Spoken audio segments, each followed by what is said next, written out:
Now, the storms today round out a wild weekend for weather across Colorado. There were more than 700 delays at the airport alone today. Most of the storms staying out east and south. Right now, let's get over to meteorologist Corey Reppenhagen, who has all of the details on what we can expect going forward from here. Yeah, today was a lot quieter. The radar was a lot quieter than what we've seen over the last few days, but all except for that one spot down there to the south of us, the Aspen Acres burn scar here, 100,000 acres of burned land out there. And watch this storm just center it up. This was between 1 and 2 o'clock. Between that hour, 1 to 1.5 inches of rain fell on that burned area, and the burned land, it's what we call hydrophobic, almost completely water resistant. So 60 to 80% more of the rain can run down the slope than compared to a slope that is got some healthy vegetation on it. So burn scars are really hazardous, and that's why we pay so much attention to them. Live radar here in the Denver area, we've been pretty quiet out here today. A few storms out to the east. You can still see some storms down to the south. The Aspen Acres burn scar actually got hit again this evening between 6:30 and 8 o'clock. Just centered it up once again with heavy rain. Here's this forecast in Denver over the next 7 days. You'll notice the temperatures go up and the rain chances go down. So I'll explain what's happening coming up in just a few minutes. All right, thanks so much for that, Corey. Well, 2 schools in Aurora won't be welcoming students back for the first day of class as expected. And that is all thanks to flooding, with parts of the city dealing with knee-high water. Right now, let's bring in our Angeline McCall, who has been tracking the story for us. And it has been more than 24 hours, but still a lot of people dealing with that fallout. Angeline. Yeah, and in that time frame, parents and families have learned that 2 schools will not start up class as expected, as they were expecting to tomorrow. Both Overland High School as well as Highline Community Elementary School in Aurora with Cherry Creek School Districts will not have class, and instead will try to resume on Tuesday as the first day of school to welcome some students back for the first day. And this comes after flash flooding that lasted more than 30 minutes in this area just yesterday. What started as light rain on Saturday changed in just a matter of minutes.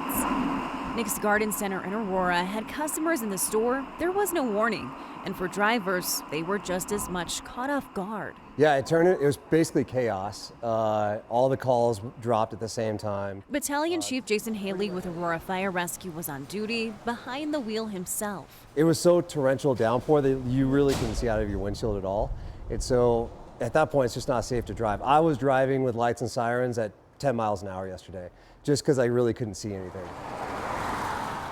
Aurora Fire responded to 15 emergency calls. Haley made his way to one where 6 cars were stuck in knee-high water. What we saw is that people were seeing stuck cars in an intersection, and they would try to keep proceeding through. So what we would suggest is just go to the higher ground if you can, pull over, wait for the downfall to stop. Cars off the Havana and Peoria corridor stuck. Haley says if you're in that situation, don't underestimate the depth of water you cannot see or Colorado weather that can change in an instant. When the people are stuck, the biggest thing is they don't really know what to do. And so for us, the message would be like, just hang tight in your car. When the rescuers get there, roll your window down if you're able to. Don't open your door. Chief Haley says he's grateful that no one was hurt as a result of these rescues yesterday. He says that this is a good reminder to remember to everyone to make the right decisions and to always keep in mind that Colorado can change very quickly. In Aurora, Angela McCall, 9 News. New tonight, a paraglider and hang glider were rescued from the Aspen Mountain area after they collided mid-air this morning. The Pitkin County Sheriff's Office says it happened just before 11 a.m. One of them suffered minor injuries and was able to walk uphill to the road. The rescue crews used a stretcher and rope system to help get the other person out of the mountains. They were then taken to the hospital. No word on how they are doing. Now, the Sheriff's Office says almost 36 first responders helped with the rescue. Also in Pitkin County, a climber was rescued after being injured in a 500-foot fall on a 14er. The Sheriff's Office says the climber fell while ascending the north face of North Maroon Peak. Mountain Rescue Aspen responded and called in an Army helicopter from a nearby training site. The climber was then taken to a hospital with several injuries. have not been told how they are doing just now. The sheriff's office is reminding climbers to assess the route conditions and to carry the right equipment with them.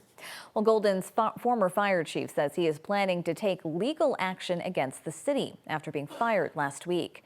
Casey Beal was fired after a racist incident at the fire station came to light. In March, someone hung a Snoop on a stoop doll in the likeness of Snoop Dogg by the neck. The city didn't acknowledge it until last month. Beal had been on administrative leave since August 3rd while the city took stock of leadership and personnel issues following the incident. Today, Beal issued a statement in which he claims the city hasn't disclosed all of the information about what happened. He claims the doll was immediately taken down and the incident was reported to Human Resources. Beal says it was all handled in accordance with city policy and denies that there were any attempts at a cover-up. Now, we reached out to the city of Golden for a response to Beal's statement. We have not heard back. The city manager was also fired last week. Well, the state is putting Victor Marks, the Republican nominee for governor, on notice for his seeming defiance of campaign finance law.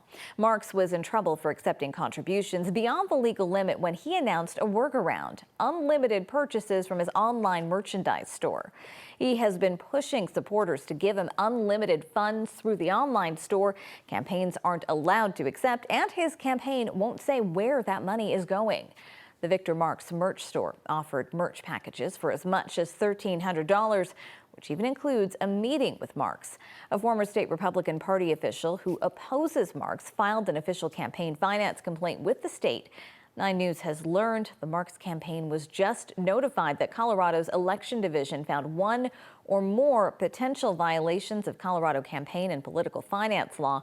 They say he has until August 28th to fix the violations and comply with the law, or the case could be sent to a hearing officer where Marks could face fines.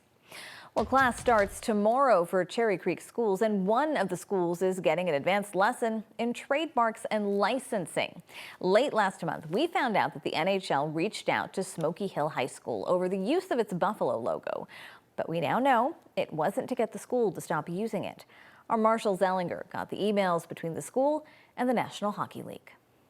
For more than 50 years, Smoky Hill is home of the Buffs. And for about half of the school's history, this has been the Buffalo logo. It became that shortly after the NHL's Buffalo Sabres started using it in 1996. It's just an alternate logo now for the Sabres. This is their current logo. Anyway, in September 2019, the NHL reached out to Smoky Hill.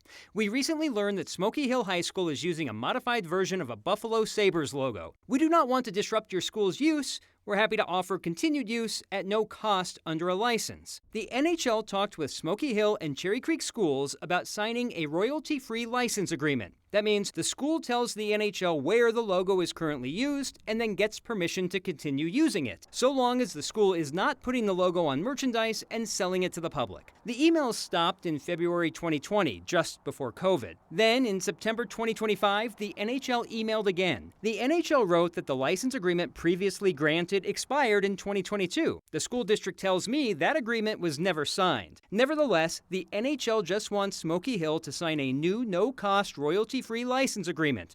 Again, continued use of the logo, just don't make money off of it. Well, the school may have been. This email shows a graph of money generated from Smoky Hill merchandise, but it does not decipher how much is from merch with the SH logo versus the Buff logo. The district sent out a letter to the Smoky Hill community last month saying it will not sell clothing or swag this fall with the existing logo. According to the emails we got through our records request, the NHL helped edit that letter, though not all the edits made it. Like the part where the NHL wanted the district to write, while the NHL has not demanded that we change the logo, and that appears to be true. None of the emails from the NHL tell Smoky Hill to change the logo, just sign an agreement to keep using it. Now, that was Marshall Zellinger reporting. In June, the district asked the NHL if the licensing agreement could pause while Smoky Hill works through a potential rebranding, including the use of a new logo and mascot. But in that letter to the school community last month, the district said if changes to the current logo become necessary, it would work with the school community. That same letter said the school colors and mascot would remain unchanged. Well, actress, model, and singer Hayden Panettiere has died. Her representative has confirmed the news. They did not share a cause of death. Panettiere started acting as a child and had roles in Scream 4, Remember the Titans, and Heroes. Over the course of her career, she won several awards. She recently released a memoir that delved into her life, her addiction and recovery, trauma, and she opened up about postpartum depression. She was just 36 years old.